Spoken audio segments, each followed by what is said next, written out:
Clip number 849۔ اس clip میں سورہ انبیاء کی آیت نمبر 23 سے 25 تک کی تلاوت، ترجمہ اور تفسیر قرآن صراط الجنان آپ سماعت فرمائیں گے۔ بسم اللہ الرحمن الرحیم۔ ترجمہ: اللہ کے نام سے شروع جو نہایت مہربان رحمت والا ہے۔ لا يسأل عما يفعل وهم يسألون۔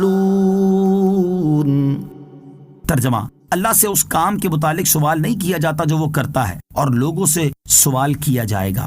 لا يسأل عما يفعل، اللہ سے اس کے کام کے متعلق سوال نہیں کیا جاتا جو وہ کرتا ہے، یعنی اللہ تعالیٰ کی عظمت و شان یہ ہے کہ وہ جو کام کرتا ہے اس کے بارے میں اللہ تعالیٰ سے پوچھا نہیں جا سکتا، کیونکہ وہ حقیقی مالک ہے، جو چاہے کرے، جسے چاہے عزت دے اور جسے چاہے ذلت دے، جسے چاہے سعادت دے اور جسے چاہے بدبخت کرے، وہ سب کا حاکم ہے اور کوئی اس کا حاکم نہیں جو اس سے پوچھ سکے۔ یہاں پوچھنے سے مراد سرزنش اور حساب کا پوچھنا ہے، یعنی کسی مخلوق کی جرت نہیں کہ رب عز و جل سے عتاب کی پوچھ گچھ کرے، بلکہ رب تعالیٰ ان سے پوچھ گچھ کرے گا۔ البتہ اللہ عز و جل سے اطمینان قلب یا کشف حقیقت کے لیے سوال کر سکتے ہیں، جیسا کہ قرآن مجید فرقان حمید میں ہی حضرت ابراہیم علیہ السلام کا اطمینان قلب کے لیے مردوں کو زندہ کرنے کا سوال کرنا منقول ہے، یا فرشتوں نے رب تعالیٰ سے حضرت آدم علیہ السلام کی پیدائش کی حکمت پوچھی تھی۔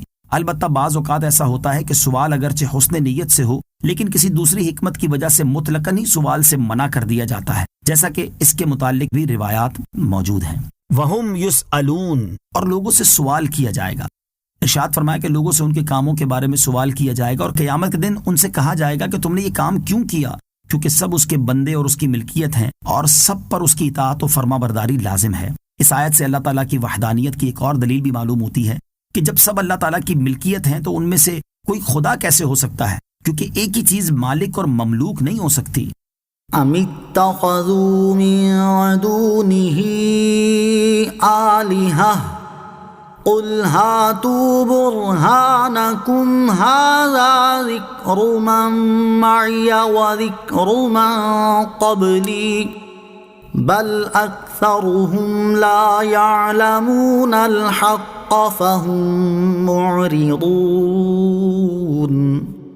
ترجمہ: کیا انہوں نے اللہ کے سوا اور معبود بنا رکھے؟ تم فرماؤ تم اپنی دلیل لاؤ، یہ قرآن میرے ساتھ والوں کا ذکر ہے اور مجھ سے پہلوں کا تذکرہ ہے، بلکہ ان کے اکثر لوگ حق کو نہیں جانتے تو وہ منہ پھیرے ہوئے ہیں۔ ام اتخذوا من دونہ آلہہ، کیا انہوں نے اللہ کے سوا اور معبود بنا رکھے؟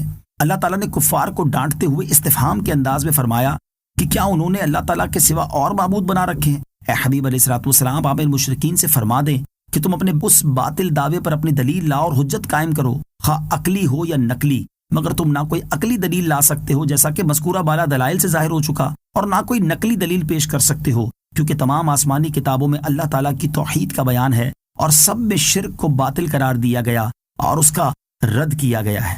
ھذا ذکر من معی، یہ قرآن میرے ساتھ والوں کا ذکر ہے۔ ساتھ والوں سے مراد حضور پرنور علیہ السلام کی امت ہے۔ قرآن کریم میں اس کا ذکر ہے کہ اس کو طاعت پر کیا ثواب ملے گا اور معصیت پر کیا عذاب کیا جائے گا۔ پہلوں سے مراد یہ ہے کہ پہلے انبیاء کرام علیہ السلام کی امتوں کا اور اس کا تذکرہ ہے کہ دنیا میں ان کے ساتھ کیا کیا گیا اور آخرت میں کیا کیا جائے گا۔ حضرت عبداللہ ابن عباس رضی اللہ تعالی عنہما فرماتے ہیں کہ ساتھ والوں کے ذکر سے مراد قرآن مجید ہے، اور پہلوں کے ذکر سے مراد تورات اور انجیل ہے، اور معنی یہ ہے کہ تم قرآن، تورات، انجیل اور تمام آسمانی کتابوں کی طرف رجوع کرو۔ کیا تم ان میں یہ بات پاتے ہو کہ اللہ تعالیٰ نے اولاد اختیار کی یا اس کے ساتھ کوئی اور معبود ہے؟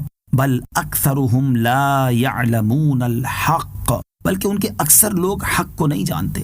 اس کا خلاصہ یہ ہے کہ کفار کے عوام کا حال یہ ہے کہ وہ حق کو جانتے نہیں اور بے شعوری و جہالت کی وجہ سے حق سے منہ پھیرے ہوئے ہیں، اور اس بات پر غور و فکر نہیں کرتے کہ توحید پر ایمان لانا ان کے لیے کتنا ضروری ہے، جبکہ ان کے علماء جان بوجھ کر عناد کی وجہ سے حق کے منکر ہیں۔ وما ارسلنا من قبلك من رسول الا نوحی الیہ انہ لا الہ الا انا فاعبدون۔ ترجمہ: اور ہم نے تم سے پہلے کوئی رسول نہ بھیجا مگر یہ کہ ہم اس کی طرف وحی فرماتے رہے کہ میرے سوا کوئی معبود نہیں تو میری عبادت کرو۔ وما ارسلنا من قبلك من رسول الا، اور ہم نے تم سے پہلے کوئی رسول نہ بھیجا مگر ارشاد فرمایا کہ اے حبیب صلی اللہ تعالی علیہ وسلم، ہم نے آپ سے پہلے جس امت کی طرف کوئی رسول اور نبی بھیجا، ہم اس کی طرف وحی فرماتے رہے کہ زمین و آسمان میں میرے علاوہ کوئی معبود نہیں جو عبادت کیے جانے کا مستحق ہو، تو اخلاص کے ساتھ میری عبادت کرو اور صرف مجھے ہی معبود مانو۔